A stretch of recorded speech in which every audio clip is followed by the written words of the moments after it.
자, 오늘 예수제자학교 제4강 바울 서신에 대해서 배우는 시간입니다. 저는 임상구 목사고요. 감리교 신학대학교 구약학 교수로 있고요. 우리 남산감리교회는 저에게 모교가 되고 또 소속 목사로 한 7년 정도 소속돼서 봉사하고 있습니다. 오늘은 특별히 바울 서신에 대해서 배우는 시간인데요. 바울 서신.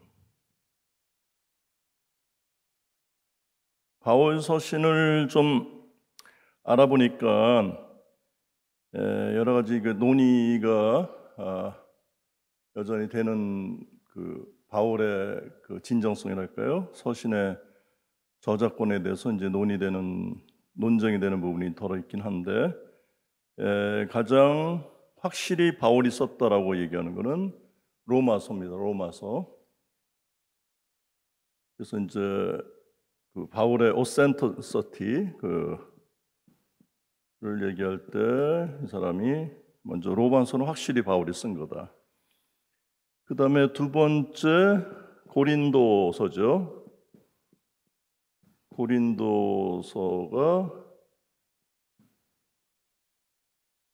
1 전후죠. 고린도 전후서. 세 번째는 갈라디아서. 갈라디아서를 바울이 확실히 쓴 거다. 그 다음에 빌립보서, 데살로니가 전후서.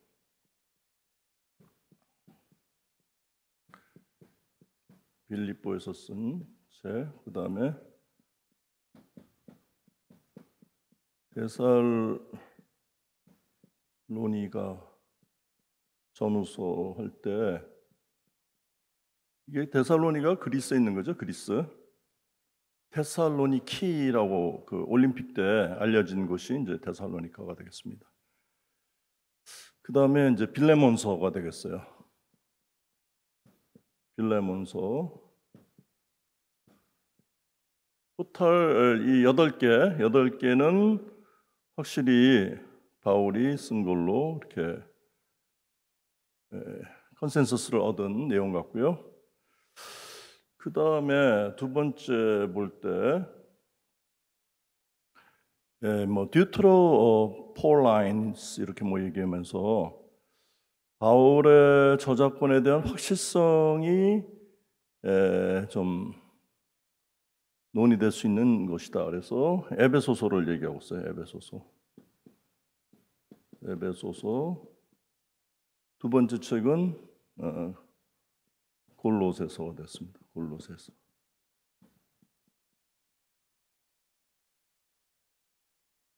그렇게 하면 이제 8권, 여기 2권 하면 10권이 되겠죠.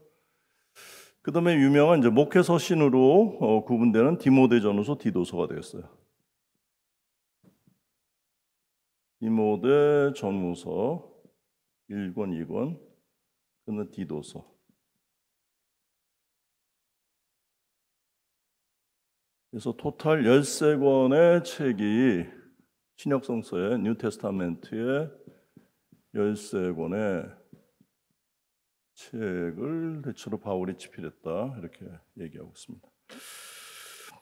오늘은요 목회서신 바울 서신 전체를 다루기 어렵고 특별히 가장 바울의 서신 중에 가장 체계적이고 기독교적인 예수 그리스도의 복음에 대한 본질, 복음이 왜 요청되는가, 또 인간의 죄의 문제 이런 것들을 깊이 다룬 그리고 성령의 역사를 통해서 새롭게 인간이 변화되는 그런 과정을 다루는 아주 깊이 있게 다루는 로마서를 중심으로 해서 이번 1시간 성도님들과 함께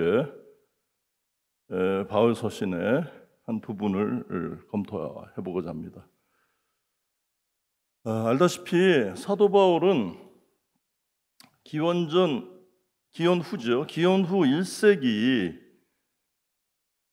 지중해 문명권에서 하나님으로부터 사도의 부름을 받아서 선교 활동을 했던 대단히 일종의 문명의 사람이라고 볼 수 있는데요. 특별히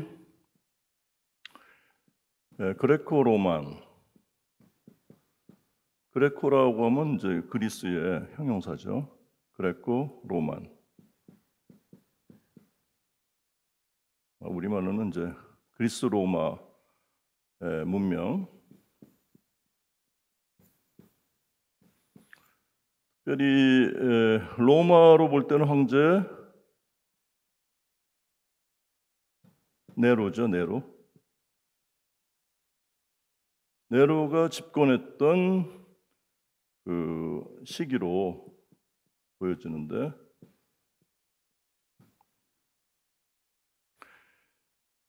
그레코 로만의 특징은 기본적으로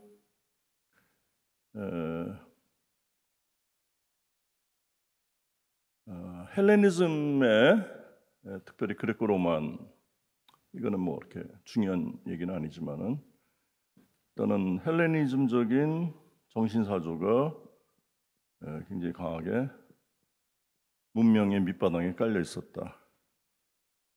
그 다음에 로마 제국의 실용주의적이며 국가 확장적인, 그래서 소위 세계화에 강한 물결이 휩쓸고 있었던 그런 역동적인 세계 속에서 살았던 사람으로 이야기되고 있습니다. 이 특별히 헬레니즘은 특별히 그리스어죠. 이 그리스어, 코인의 그릭이라고 하는 코인의 그릭. 그리스어에는 크게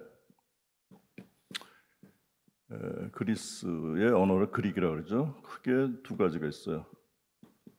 에틱 그릭이 있고, 에틱은 이제 고전적인 클래식한 언어고, 두 번째는 코인의 그릭은 대중들이 일상에서 사용됐던 언어인데, 여튼 이 그리스어의 일종의 언어적인 확대는 결국은 알렉산드로스 왕에 의한 그리스 마케도니아에서 발원해서 인도에 걸쳤던 거대한 그리스 문명에다가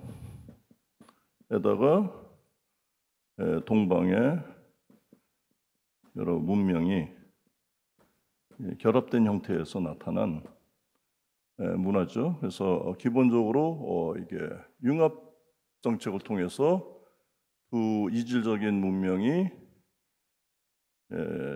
어떤 갈등 과정을 겪으면서도 결국은 하나의 절충적이고 창조적인 그런 문명을 형성했던 것을 이제 일반적으로 세계사에서 이제 헬레니즘이라고 하는 거죠. 이 말씀을 드리는 이유는 사도 바울이 가졌던 어떤 지적인 배경이라든지 또 이 그리스와 로마 문명 안에서 유대인이 가졌던 일종의 주다이즘이죠. 주다이즘. 그 유대교 사상이 어떠한 관련 속에서 작용을 했는가, 이런 이제 문제를 살펴볼 필요가 있는데, 오늘은 특별히 로마서 1장을 중심으로 해서 인간의 죄성의 문제를 사도 바울이 대단한 그 통찰력을 가지고서 고찰을 하는 이제 그런 부분이 있습니다. 특별히 이제 로마서의 경우는 로마인에게 보내는 서간이죠, 그죠? 로마에 살고 있는 사람들에게 보내는 서간인데, 이게 1장부터 16장에 걸쳐 있는 내용이죠. 간단하게 이제 로마서의 일종의 구조라고 할까요? 구조를 좀 살펴보면은 대체로 다음과 같이 얘기할 수 있습니다.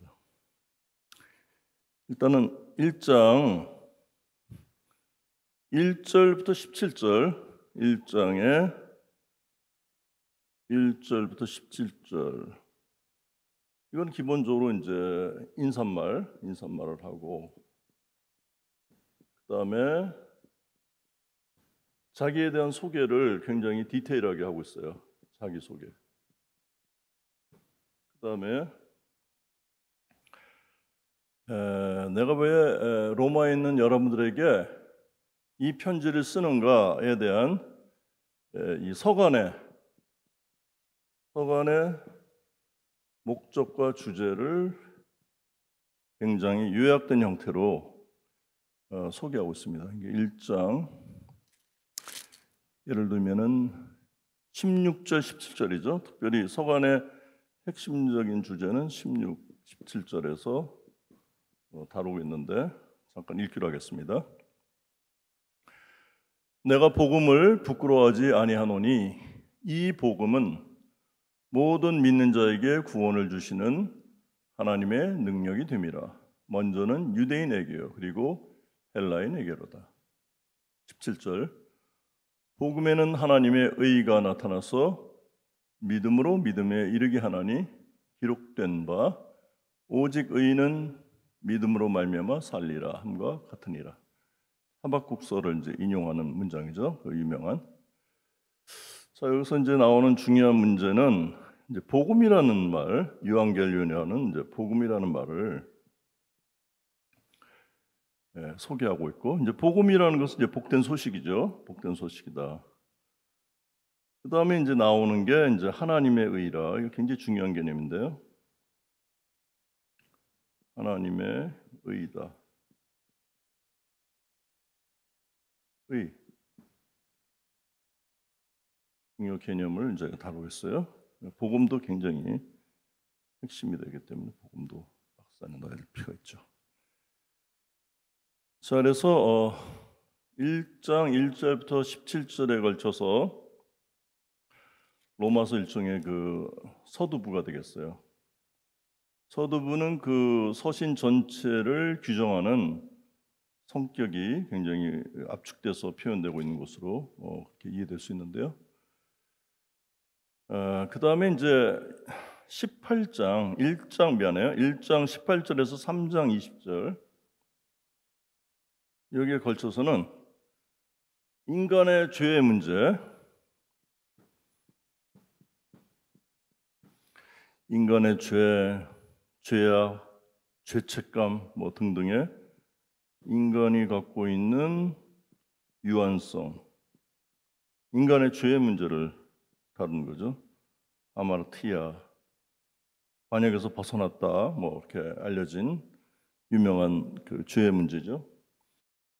이 죄의 문제는 구약 성서에 그 에덴 동산에서 하나님의 명령을 어겨서 추방됐던 유명한 그 에덴 동산의 추방 사건.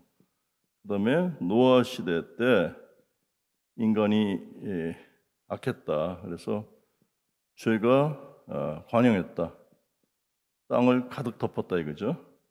이 죄의 문제하고 사실은 시대적인 차이는 있지만은 죄의 본질을 다루고 있는 면에서 굉장히 올드 테스타멘의 중요한 주제하고 연결이 되어 있습니다.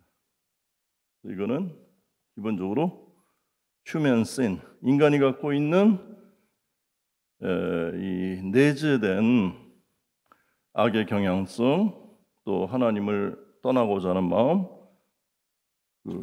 그거를 넘어서 또 하나님을 적극적으로 미워하는 마음, 이런 문제를 다루고 있고요. 그 다음 2장 1절부터 3장 8절 2장 1절부터 3장 8절에는 특별히 유대인을 향한 경고랄까요? 유대인이 Jews are no better than Gentiles. 유대인하고 이방인이 진배 없다 이거예요. 유대인이 더 도덕적 영적 우위에 쓴다고 생각하지만은 그런 착각하지 말아라. 유대인이 이방인들과 비교해 볼 때 뛰어난 게 아니다. 이런 이제 그 굉장히 유대인들에 대한 강렬한 그 자기 비판을 이제 소개하고 있습니다. 그다음에 3장 9절부터 20절. 3장 9절부터 20절에는 무슨 얘기를 다루냐면은 모든 인간이 하나님의 심판하에 놓였다. 여기는 모든 인간이 하나님의 심판하에 놓여 있다. 심판 아래에 놓여 있다. 그렇죠? 그 다음에 3장 21절부터 5장 21절.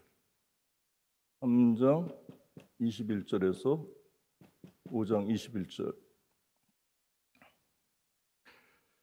여기서는 하나님을 믿는 모든 사람에게 하나님의 구원하시는 의가, 자, 여기서 이제 중요한 것은 이제 하나님을 믿는 믿음이에요. 믿음.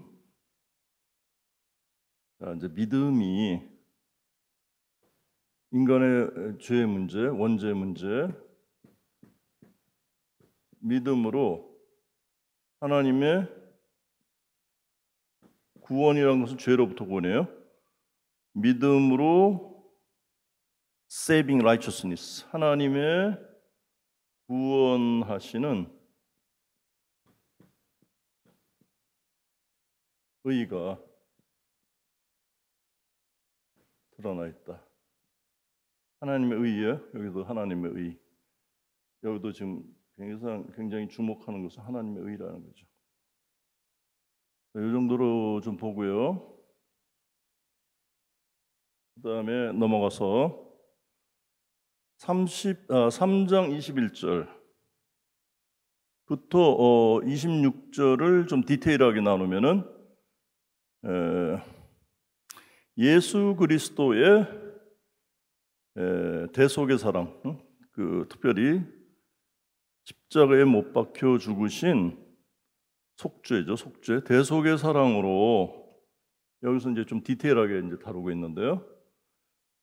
대속의 사랑으로 죄의 그 가로막음, 죄의 두터운 장벽이 헐어지면서 화목하게 되었다. 그래서 하나님의 화목에 대해서 reconciliation, 화목을 통해서 화목을 이루게 되는데 그것은 그리스도의 십자가의 희생의 대속의 사랑으로 가능한 것이다. 그래서 힐라스테리온이라는 말 써요. 힐라스테리온. 이게 일종의 화목을 목적으로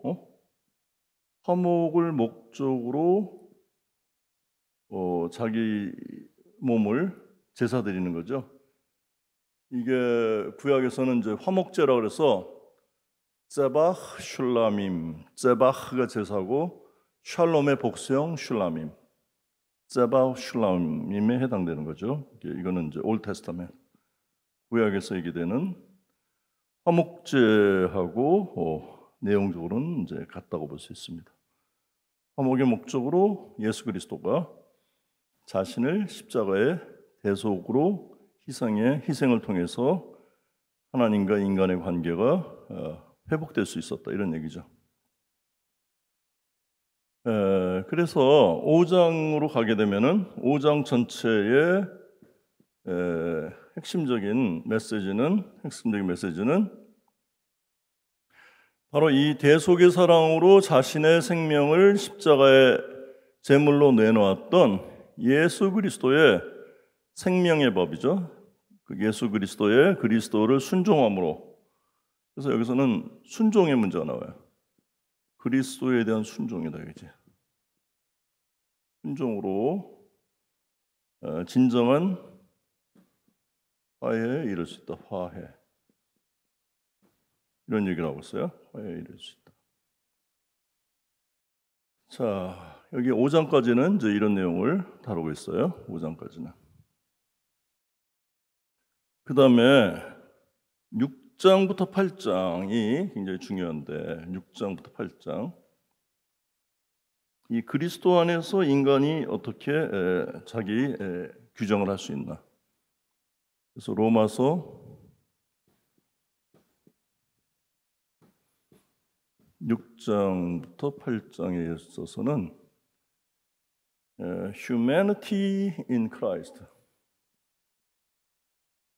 그리스도 안에서 인간은 어떻게 살아야 되는가? 자기 규정, 자기에 대한 이해 이런 게 이제 굉장히 중요하죠. 특별히 이제 여기서 좀 디테일하게 말씀드리겠습니다만은 8장에 와서 여기서는 로마서 16장 중에서 이 8장이 정 가운데 위치하기도 하지만은 너무너무 중요한 얘기죠. 여기서는 The Spirit of Life, 생명의 영, 생명의 영을 통해서 우리 인간은 하나님과의 축복된 관계로 이제 돌아갈 수 있다는 얘기죠. 굉장히 중요한. 그래서 이제 이 영의 문제, 영.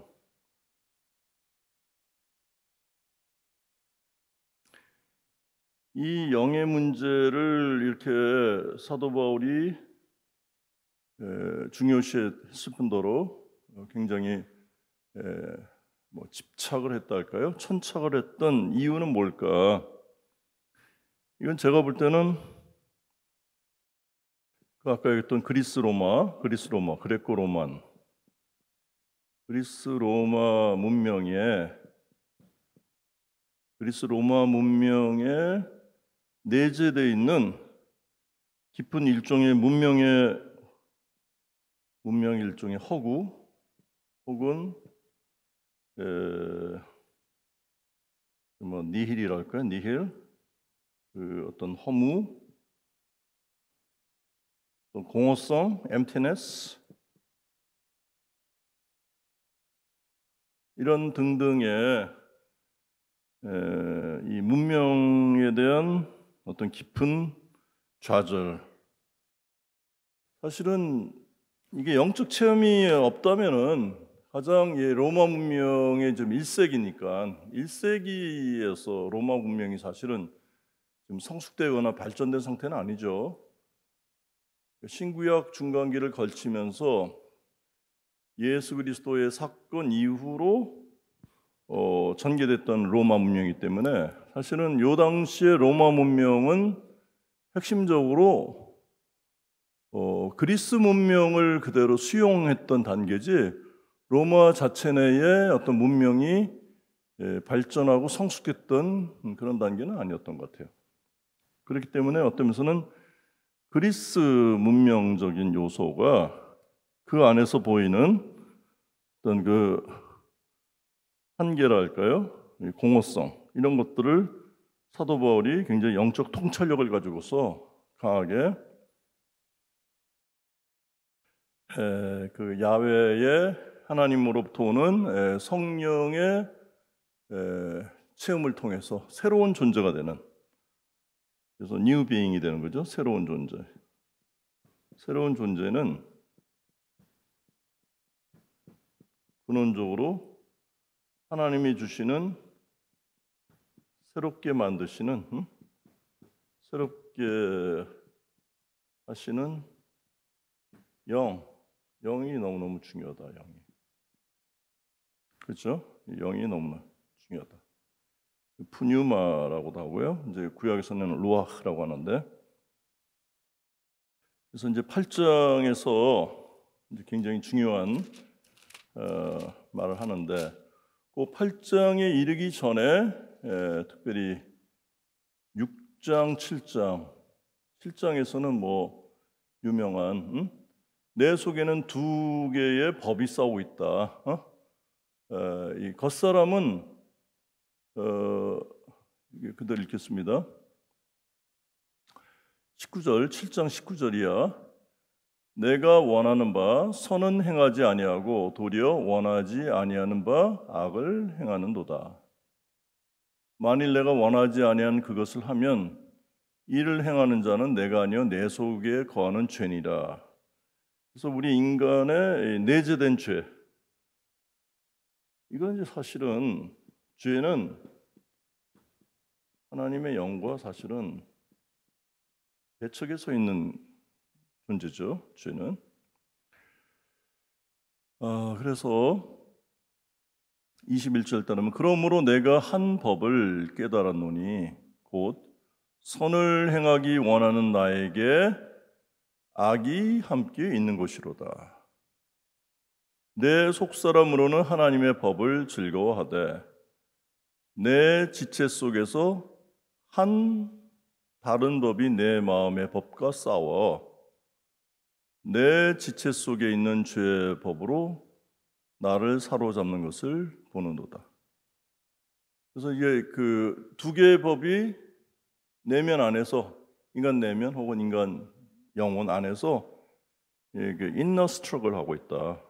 내부적으로 이렇게 갈등과 싸움을 하고 있다. 부딪히고 있다 이런 얘기죠. 그래서 유명한 24절 오호라 나는 곤고한 사람이로다. 이 사망의 몸에서 누가 나를 건져내랴.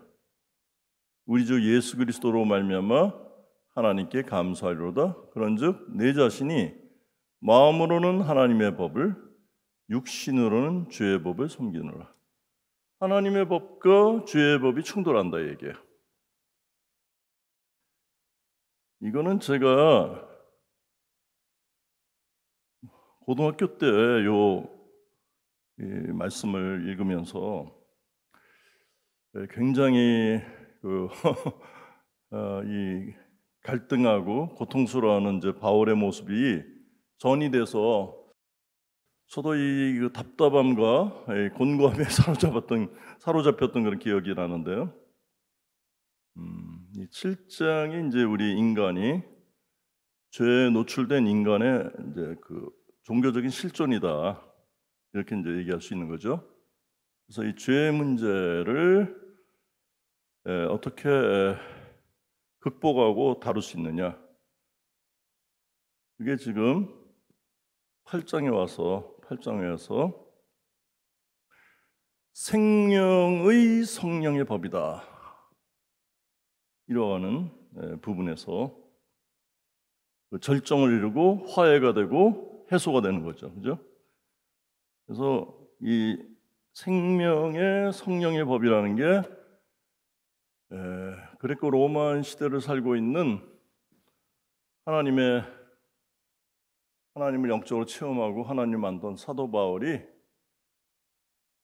로마에 살고 있는 그 당시 로마는 알다시피 세계 제국의 수도였고 중심지였기 때문에 이 자기가 영적으로 체험했던 이 하나님 그리고 하나님 보내신 치유와 화해와 대속의 성령님에 대한 인격적인 체험이 로마인들에게 가서 세계가 하나님의 화해와 화목과 대속을 통한 이 전 인류의 구원을 향한 강렬한 열정이 사도 바울에게는 있었던 거죠. 그래서 이 성령의 체험이 상당히 중요하다고 본 거예요.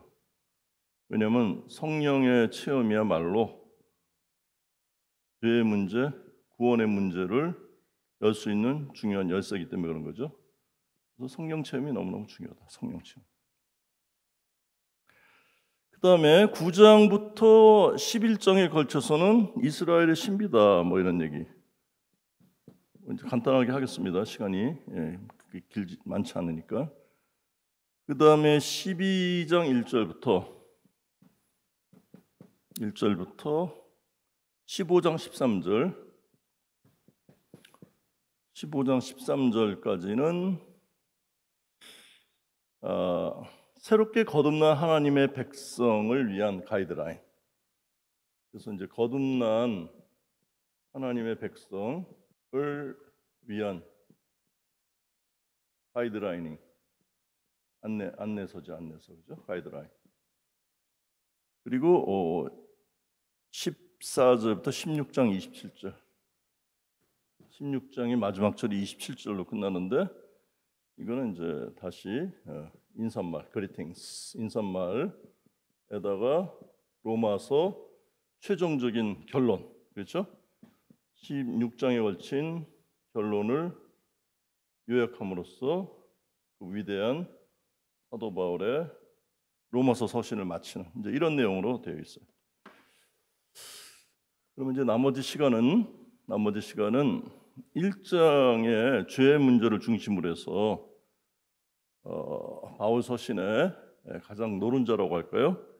핵심적인 그 거듭난 생을 주장했던, 거듭난 삶을 원했던 그런 사도 바울의 중요한 일종의 우리 신학적으로부터 이제 조직 신학적인 내용을 다루고 있다고 보는데요. 그 말씀을 오늘 집중적으로 하고 이제 마칠까 합니다. 그럼 1장으로 가셔서 18절 이하입니다. 18절 이하를 좀 읽겠어요. 하나님의 진노가 불의로 진리를 막는 사람들의 모든 경건하지 않음과 불의에 대하여 하늘로부터 나타나나니 이는 하나님을 알만한 것이 그들 속에 보임이라. 하나님께서 이를 그들에게 보이셨느니라. 창세로부터 그의 보이지 아니하는 것들 곧 그의 영원하신 능력과 신성이 그가 만드신 만물에 분명히 보여 알려졌나니 그러므로 그들이 핑계하지 못할지니라. 지금 하나님의 진노라고 하는 이거는 이제 오르게 테우라고 하는 히브리어인데요. 오르게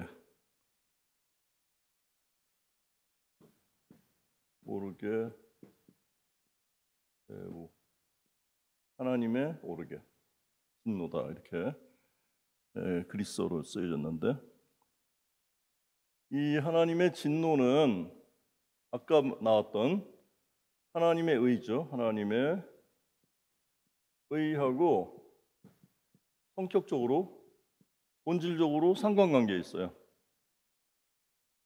왜 진노가 발해지느냐? 하나님의 공의가 왜곡되고 하나님의 창조 질서가 무질서로 바뀌었기 때문에 이 소위 하나님의 창조는 우주 만물의 피조세계의 창조와 함께 구약성서에 따르면은 하나님의 가장 창조의 피크라고 했던 인간 창조를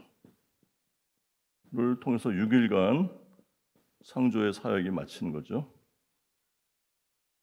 근데 자꾸 이제 그 사람들이 이제 하루를 24 hours, 24시간을 염두에 둬서 하나님이 그 물리학적 시간을 그렇게 만드셨다 이렇게 생각하는데 그거는 아니에요.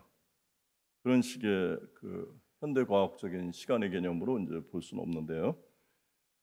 여튼 이제 창조의 질서가 훼손이 됐다 이거죠. 훼손이 됐기 때문에 즉 하나님은 구약에 보면은 하나님은 공의라고 하는 것과 또 정의라고 하는 이게 우리말로는 뭐 비슷하게 느껴지지만 좀 달라요. 이거는 이제 공의는 히브리어로 체다카라고 그래요. 체다카. 그다음에 정의는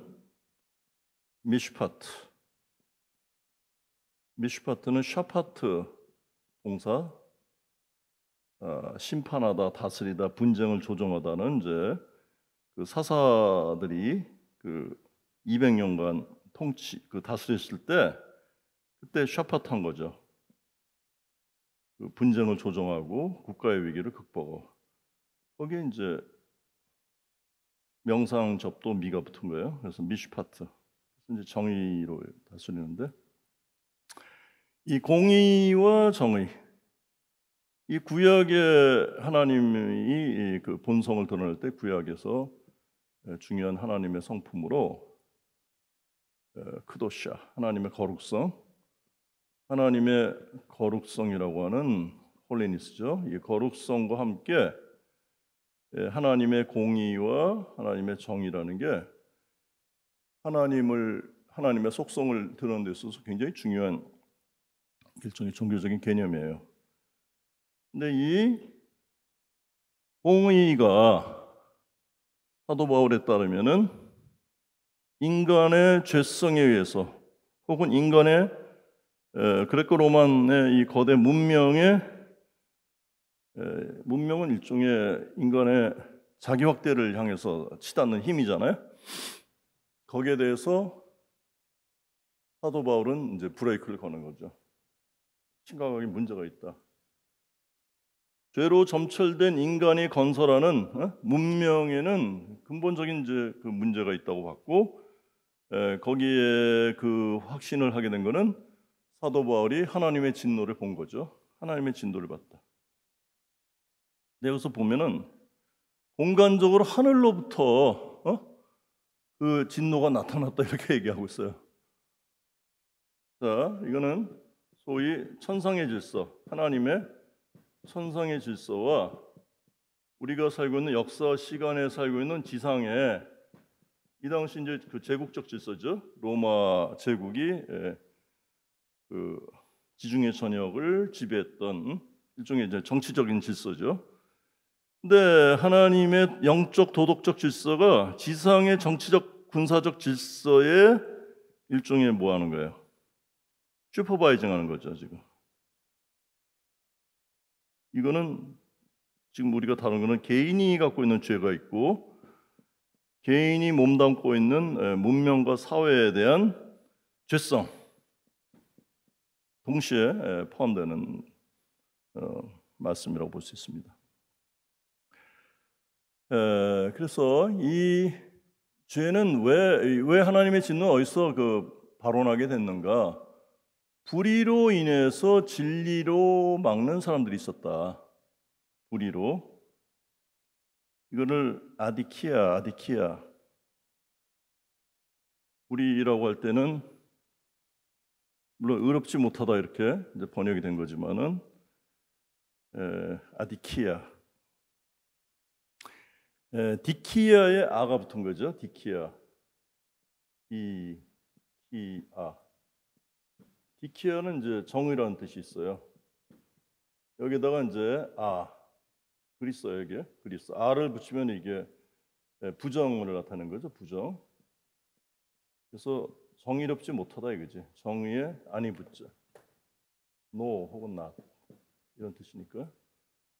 그래서 이거를 부정의를 불의라고 번역을 했고, 또 뭐 다른 영어 성경 보면 wickedness,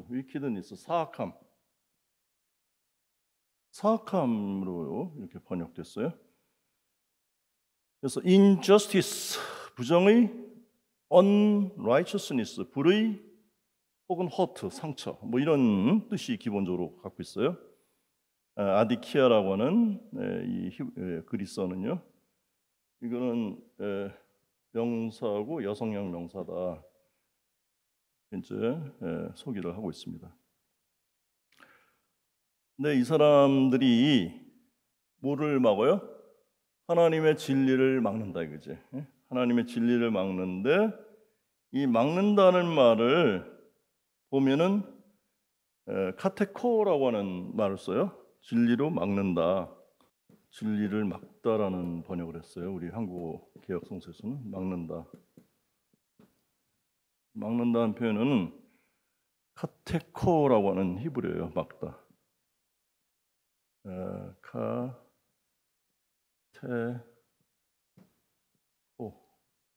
코라고 하는 발음이 되어지는 그리스어인데 이 그리스의 뜻은요, 재밌어요. 사실은 막는다 정도의 뉘앙스의 뜻이 아니고 훨씬 강해요. 일단 서프레스예요. 짓이기는 거죠. 진압하는 거죠. 진압한다. 그다음에 바인드, 묶는 거예요. 아브라함이 이삭을 제단에 바쳐서 하나님에게 바칠 때 묶었다. 아케다, 히브리어로 아케다, 묶다, 뭐 이런 뜻이 있어요. 그러니까 진리를 막는다 정도가 아니라 대단히 적극적으로 하나님의 진리를 방해하는 거죠. 방해하는 거다. 이런 식의 강한 뉘앙스의 표현을 쓰고 있습니다, 사도 바울은. 자, 근데 이 사람들의 특징이 뭐냐? 기본적으로 경건하지 않다. 경건하지 않다. 아사베이아라는 히브리어인데요, 헬라어인데요. 이거는 영어로는 ungodliness. 것이 하나님이잖아요.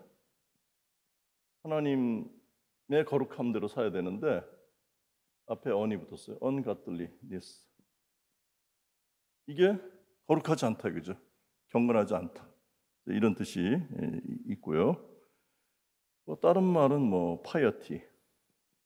경건이죠, piety. 앞에 접도 임을 붙여서 불경건. 그 다음에 또 아까 얘기했던 wickedness, 사악함, 이렇게 다양한 번역을 하고 있습니다. 그 다음에 두 번째는 뭐예요? 그래서 경건치 않음과 불의는 이제 방금 소개했던 디키아인데, 이 불의로 인해서 하나님이 이제 진노를 발하신다 이거죠. 진노를 발하심은 이 진리를 막는 경건치 않은 자와 사악한 자들, 불의한 자들로 인해서 하나님의 창조의 아름다운 질서가 훼손되고 질서가 왜곡이 되기 때문에 하나님께서는 진노를 발하신다. 이런 얘기를 하고 있는 거죠. 자, 그 다음에 21절 이하를 좀 보면은 하나님을 알되 하나님을 영화롭게도 아니하며 감사하지도 아니하고. 하나님을 인지적으로는 아는 것 같아요. 그러나 하나님의 자녀로서 자신의 존재의 근원, 생명을 만드신 그 하나님에 대해서 영화롭게 하지 않는다. 그리고 감사도 하지 않는다. 오히려 그 생각이 허망하여지며 미련한 마음에 어두워졌다. 이 허망하고 미련한 마음에 어두워진 거는 제가 볼 때는 그레코 로만의 문명 세계가 강한 자기 확대를 통해서 이 욕망의 사회학이랄까요? 끊임없이 발전, 성공, 출세, 사회적 높은 지위의 획득이라는 세속적인 목표를 향해서 사람들이 굉장히 열심히 살고 있으나 어떤 그 잘못된 디렉션으로 자기의 삶을 살아가는, 그리고 그 삶 속에서 보여지는 그 허망함, 그 공허성, 이런 것들을 사도 바울은 본 것 같아요. 그래서 그 생각이 허망하다. 그리고 그 자기를 지탱하는 그 마음이 미련함으로 어두워졌다. 밝아져야 되는데 얼어졌다. 그 다음에 22절 보면은 스스로 지혜 있다 하나 어리석게 돼요. 이거는 스토아 철학이라든지 그리스의 다양한 금욕주의 철학이 있었고, 그 다음에 에피쿠로스 학파와 같은 인생은 미래는 알 수 없기 때문에 현실에 대해서 쾌락을 느끼며 향락을 느끼며 순간을 즐기자. 이런 그리스 로마 관련의 철학들, 스토아 철학, 에피쿠로스 철학 이런 등등을 사도 바울은 이제 목회 서신 어느 곳에서 이제 그 구체적으로 표현하고 있죠.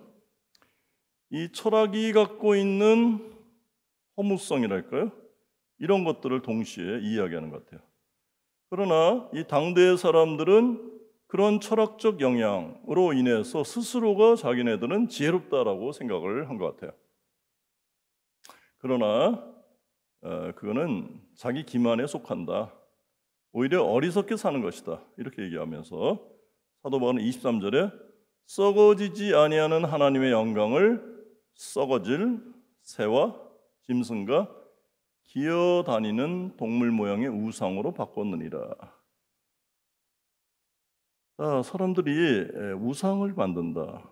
혹은 다른 말로 형상을 만드는 거죠. 형상을 만드는 것은 이게 사회 심리학적으로 볼 때는 이거 왜 만들까요, 사람들이? 그냥 기본적으로 불안이 있어서 그런 거죠, 불안. 앵자이티가 있다, 그지? 앵자이티가. 불안. 마음의 안정성이 없다, 이거지.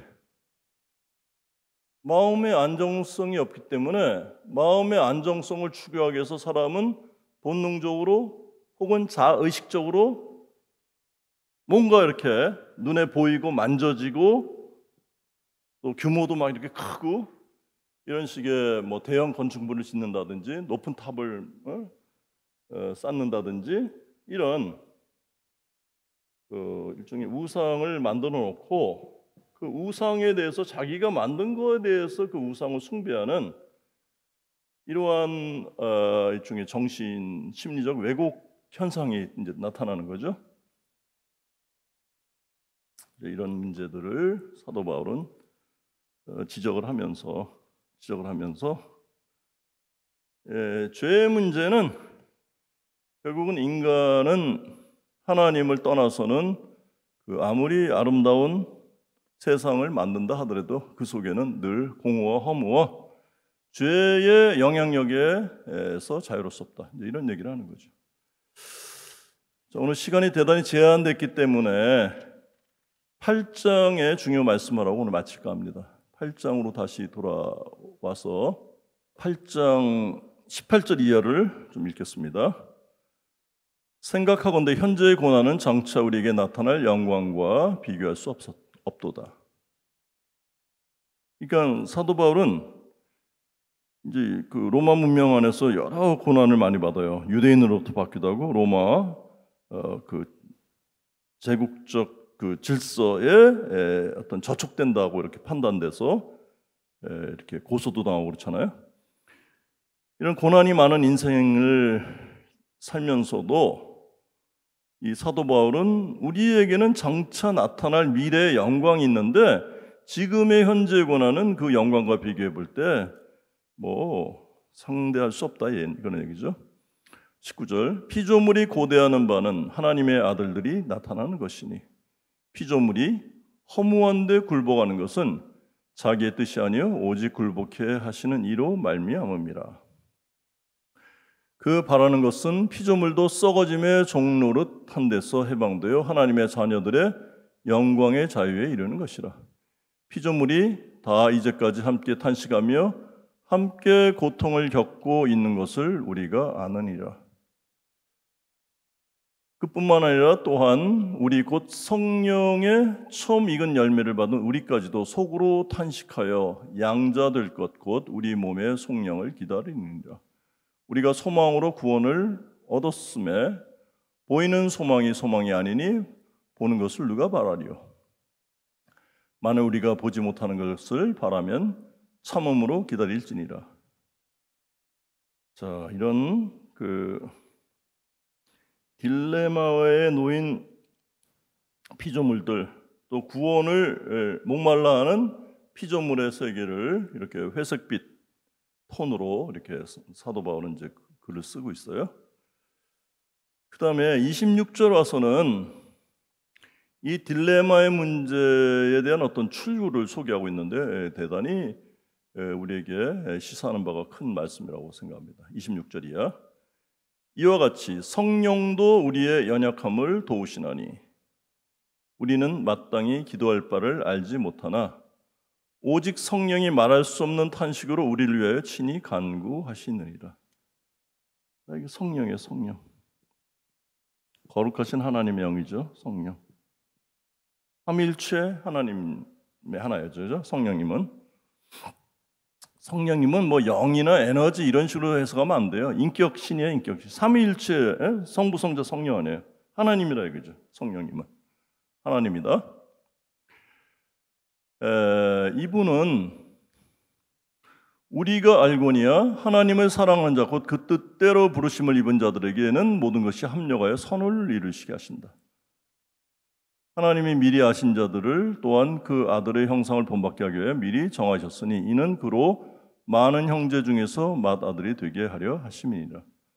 또 미리 정하신 그들을 또한 부르시고 부르신 그들을 또한 의롭게 하시고 의롭게 하신 그들을 또한 영화롭게 하셨느니라. 뭐 이렇게 그 아주 탁월한 사도 바울의 수학적인 이 아름다운 표현, 이것은 역시 그레코 로만의 그 교육적 배경이 이제 굉장히 깔려 있었고, 또 한편으로는 사도 바울이 가말리엘 문화에서 철저한 유대교 교육이 결합된 최고의 그 명문이죠, 사실은. 물론 하나님의 영감에 의해서 쓰여진 글입니다만은 사도 바울의 이 그 서신을, 특별히 로마서는요, 한 절 한 절 정말 빨리 넘어갈 수가 없어요. 너무너무 정말 주옥과 같은 말씀이기 때문에 이번 기회를 통해서 이제 저도 좀 더 로마서를 깊이 이제 공부할 생각입니다. 마지막 요 31절 이하에 읽고 오늘 강의를 마치고자 합니다. 그런즉 이 일에 대해서 우리가 무슨 말을 하리요? 만일 하나님이 우리를 위하시면 누가 우리를 대적하리요? 자기 아들을 아끼지 아니하시고 우리 모든 사람을 위하여 내주신 이가 어찌 그 아들과 함께 모든 것을 우리에게 주시지 아니하겠느냐? 누가 능히 하나님께서 택하신 자들을 고발하리요? 의롭다 하신 이는 하나님이시니 누가 정죄하리요? 죽으실 뿐 아니라 다시 살아나신 이는 그리스도 예수시니 그는 하나님 우편에 계신 자요 우리를 위하여 간구하시는 자시니라. 누가 우리를 그리스도의 사랑에서 끊으리요? 환난이나 곤고나 박해나 기근이나 적신이나 위험이나 칼일이야. 기록된 바 우리가 종일 주를 위하여 죽임을 당하게 되며 도살당한 양같이 여김을 받았나이다 함과 같으니라. 그러나 이 모든 일에 우리를 사랑하시는 이로 말미암아 우리가 넉넉히 이기느니라. 내가 확신하노니 사망이나 생명이나 천사들이나 권세자들이나 현재 일이나 장래일이나 능력이나 높음이나 깊음이나 다른 어떤 피조물이라도 우리 주 그리스도 예수 안에 있는 하나님의 사랑에서 끊을 수 없으리라. 하나님의 사랑. 이제 팬데믹 상황이 지금 한 2년 지속되는데요. 교인들도 전체적으로 절반이 줄었다 이렇게 굉장히 비관적인 이제 통계가 들려지는 그런 시대에 우리가 살고 있습니다. 팬데믹 상황은 고통스럽고 굉장히 불편한 건 사실이지만은 오히려 이런 활동이 제한받는 시대에 이 시간을 통해서 저와 여러분들이 하나님 말씀으로 돌아와서 깊이 묵상하고 하나님의 성령의 범으로 우리의 인생이 내면적으로 영적으로 더욱더 풍성해지고 생기 있는 그러한 제2의 인생을 이렇게 살았으면 하는 마음입니다. 자, 그럼 오늘 강의 마치기로 하겠습니다. 감사했습니다.